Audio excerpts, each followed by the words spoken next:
Jim Jones is out here trying to help his neighbors out, as he believed they will not ask for his help even if they needed it because he is a rapper. Jim tasked himself with the cold job of clearing all the snow underneath this gate, which was preventing it from opening. And he finally picked up a snow blower after defending his $200 electric one for a while. Trying to clear the gate. Gotta clear the gate. And the shovel not getting it.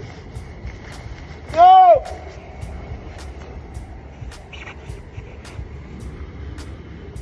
Yeah! Somebody with a plow just came by. I try to get them to stop. I gotta get the gate open first. God.